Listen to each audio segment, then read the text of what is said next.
नमस्कार आदरणीय पालक आणि विद्यार्थी मित्रांनो, परत एकदा स्वागत आहे तुमचं मेडिकल सिम्प्लिफाईड या चॅनलवरती।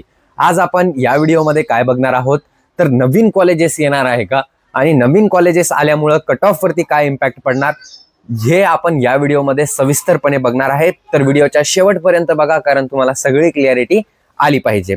एक एक गोष्ट मी तुम्हाला इथं क्लिअर करणार आहे। तर सगळ्यात अगोदरची गोष्ट ही, ज्यांना माझ्याकडून पेड काउन्सिलिंग करायची असेल, चॉईस फिलिंग करायची असेल, ते मला 7887559633 या नंबरवरती कॉन्टॅक्ट करू शकता। बघा, राऊंड 3 आणि स्ट्रे वॅकन्सी यामध्ये कसं असतं ना की तुमच्याकडे आता काहीच काय पर्याय नाही। खूप सारे विद्यार्थी आजच मला खूप सारे कॉल्स आहे, मेसेजेस आहे की माझी ही रँक होती आणि असे मार्क होते, तरी सुद्धा मला चांगलं कॉलेज अलॉट झालेलं नाही आणि चांगलं सुद्धा कॉलेज अलॉट झालेलं नाही। त्या कशामुळे झालेलं नाही ते तर फक्त आणि फक्त चॉईस फिलिंगमुळे ते चांगलं कॉलेज त्यांना अलॉट झालेला नाही। अजून खूप सारे रिझन सुद्धा असू शकतात जेणेकरून तुम्हाला चांगलं कॉलेज अलॉट झालं नसेल, पण मेन रिझन हाच असतो की तुमचं जे चॉईस फिलिंग आहे त्यामध्ये तुमची चूक होत असते। ठीक आहे, तर तुम्ही मला 7887559633 या नंबरवरती कॉन्टॅक्ट करू शकता अथवा माडा कॉलनी भोकरदन इथं तुम्ही ऑफिसला व्हिजिट सुद्धा देऊ शकता। तर आपण सगळ्यात अगोदर काय बघून घेऊया, तर सगळ्यात अगोदर नवीन कॉलेजेस कोणते कोणते आलेले ते बघून घेऊया। म्हणजे नवीन कॉलेजेस कोणते कोणते येणार आहेत पुढच्या राऊंडसाठी, म्हणजे पुढच्या राऊंडसाठी स्ट्रे राऊंड वॅकन्सी मध्ये किंवा राऊंड 3 मध्ये। आता हे कॉलेजेस मागच्या वर्षी होते, ठीक आहे, काय होतं मागच्या वर्षी हे कॉलेजेस होते, पण राऊंड 2 आणि राऊंड 1 मध्ये यांना एंट्री भेटलेली नाही। असे किती कॉलेजेस आहेत दादा, तर असे 5 कॉलेजेस आहे। किती कॉलेजेस आहे? 5। तर ते राऊंड 1 मध्ये तर 14 कॉलेजेस, 11 कॉलेजेस असे होते जे आलेच नव्हते, पण राऊंड 2 मध्ये त्यांना परवानगी भेटली। किती कॉलेजेसला? 9 कॉलेजेसला। ठीक आहे, पण आता असे सुद्धा काही कॉलेजेस आहे ते आतापर्यंत आलेलेच नाही।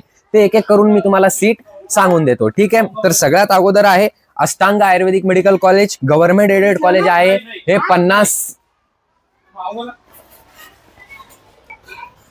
थोडं डिस्टर्ब झाल्यामुळं माफी मागतो मी, कारण मी बाहेर बसलेलो आहे, माझं बोर्ड खराब झालेलं आहे, त्या कारणामुळे मला बाहेर बसावं लागत आहे। रूम मध्ये लाईट सुद्धा नाही एवढी। चला, तर अष्टांग आयुर्वेदिक मेडिकल कॉलेज हा पुण्याचा कॉलेज आहे।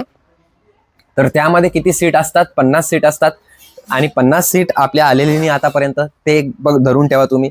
श्री प्रकाशचंद्र आयुर्वेदिक मेडिकल कॉलेज हा जैन कॉलेज आहे, जैन विद्यार्थ्यांसाठी इथं खूप जास्त सवलत भेटत असते आणि जैन मायनॉरिटी कॉलेज आहे। तर ओपन कॅटेगरी असो किंवा कोणती पण कॅटेगरी असो, ते इथं आपण गृहीत धरू शकत नाही। तर हे कॉलेज सोडून द्या तुम्ही, आलं पण तर आपल्याला काही फायदा होणार नाही, फक्त जैन कॅन्डिडेटला याचा फायदा होणार आहे। त्याच्यानंतर आहे rural institute of medical science, कुठलचा कॉलेज आहे? साताराचा। आता या कॉलेज बद्दल सांगू इच्छितो मी की येणार की नाही येणार हे फिक्स नाही, यावर्षी येणार की नाही येणार ते फिक्स नाही, कारण तुम्हाला माहित असेल काय गाजलेला आहे हा कॉलेज, कुठं गाजलेला आहे तर विधिमंडळामध्ये हा कॉलेज गाजलेला आहे। तर त्यामुळे हा कॉलेज येणार की नाही येणार ते सांगणं थोडं कठीण आहे। त्याच्यानंतर MUPS वाशिम, MUPS आयुर्वेदिक मेडिकल कॉलेज वाशिमचा हा कॉलेज आहे। इथं 60 सीट आहे जे रिक्त आहे आणि 60 सीटची कॅपॅसिटी आहे या कॉलेजला, तर 60 सीट येऊ शकतात। त्याच्यानंतर खूप जास्त फेमस कॉलेज एक आहे ज्याचं नाव आहे डॉक्टर आर्यन लाहोटी। ठीक आहे, तर इथं अर्धांगवायूचे पेशंट सुद्धा बघितले जातात, तुम्हाला माहित असेल। तर इथं 100 सीट आहे। सुलतानपूरचं कॉलेज आहे बुलढाण्याचा, तर इथं 100 सीट आहे। त्या 100 सीट येणार की नाही येणार ते अद्याप कन्फर्म झालेलं नाही। जेव्हापर्यंत सीट मॅट्रिक्स मध्ये कोणतं कॉलेज येत नाही तेव्हापर्यंत त्याला कन्फर्म करणं म्हणजे कन्फर्म होणं शक्य नाही। तर म्हणजे टोटल मिळून किती जागा झाले, तर 50 50 100 आणि 160, 160 प्लस 100 260 जागा अशा आहेत त्या आता पण आपल्या सीट मॅट्रिक्स मध्ये किंवा काउन्सिलिंग पार्ट मध्ये त्यांनी आतापर्यंत पार्ट घेतलेला नाही। तर आता कट ऑफ सांगून द्या दादा, तर ओपन कॅटेगरी मधून असाल आणि 4,25,000 ते 4,20,000च्या आत रँक असाल आणि चॉईस फिलिंग जर का बरोबर केली तर 100% नंबर लागणं तुम्हाला कॅप राऊंड 3 मध्ये शक्य आहे, जर का हे पूर्ण कॉलेजेस आले तर।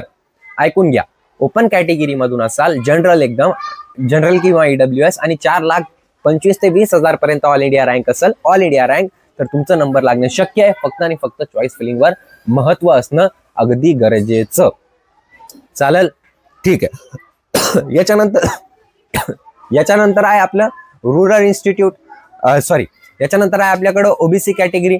ओबीसी कॅटेगरी असली असती आणि तुमचं ऑल इंडिया रँक जर का 4,28,000च्या आत असेल तर तुमचा नंबर लागणं शक्य आहे पुढच्या राऊंड मध्ये, जर का हे सगळे कॉलेजेस आले तर। त्याच्यानंतर VGA कॅटेगरी मधून असाल तुम्ही आणि 4,30,000च्या VJ NT1 NT2 NT3 या तिन्ही कॅटेगरीसाठी 4,30,000च्या आत जर का तुमची ऑल इंडिया रँक बसत असेल तर आणि तुम्ही चॉईस फिलिंग परफेक्ट केली तर तुमचा नंबर लागणं खूप जास्त काय आहे चान्सेस तुमचे वाढत आहे कॅप राऊंड 3 मध्ये जर का हे कॉलेजेस आले तर. ठीक आहे, आता याच्यानंतरची गोष्ट करून घेऊया आपण SCC. तर 4,32,000 पर्यंत ऑल इंडिया रँक असेल तर तुमचा नंबर लागणं शक्य आहे. SCBC कॅटेगरी खूप खाली गेलेली आहे यावर्षी, तर 4,35,000च्या आत जर का ऑल इंडिया रँक असेल तर कॅप राऊंड 3 मध्ये लागण्याचे चान्सेस जास्त बनत आहे.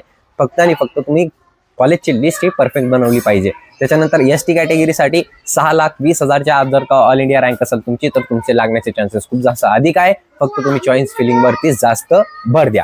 ठीक आहे. आता आज असे पण कॉलेज खूप सारे जे नवीन आहे म्हणजे कॅप 1 राऊंड मध्ये नव्हते आले आणि कॅप राऊंड 2 मध्ये आलेले असे किती कॉलेजेस आहेत तर 15 कॉलेजेस आहेत. त्यामध्ये नवीन कॉलेजेस सुद्धा आहे आणि काही कॉलेजेस मागच्या वर्षी होते पण यावर्षी ते आलेले नव्हते कॅप राऊंड 1 मध्ये, पण कॅप राऊंड 2 मध्ये त्यांना परवानगी भेटलेली आहे. तर असे कॉलेजेसचे फक्त मी तुम्हाला नाव किंवा कोड सांगू देतो. नगरचा कॉलेज असे कॉलेजेस तुम्हाला अगदी माहीतच असेल, मी ऑलरेडी व्हिडिओ टाकलेला आहे, तो व्हिडिओ तुम्ही जाऊन बघू शकता. ठीक आहे. सोबतच ज्यांना प्रेफरन्स लिस्ट कशी बनवतात ते बघायचं असेल तर इथं क्लिक करून तुम्ही ते बघू शकता. सोबतच आपलं कॅप राऊंड 2चं कट ऑफ तर आता मी रिवाइज कट ऑफ सांगितलेला आहे. सोबतच BAMS कॉलेजचे रिव्ह्यू बघायचे असेल तर इथं क्लिक करून तुम्ही ते बघू शकता. धन्यवाद.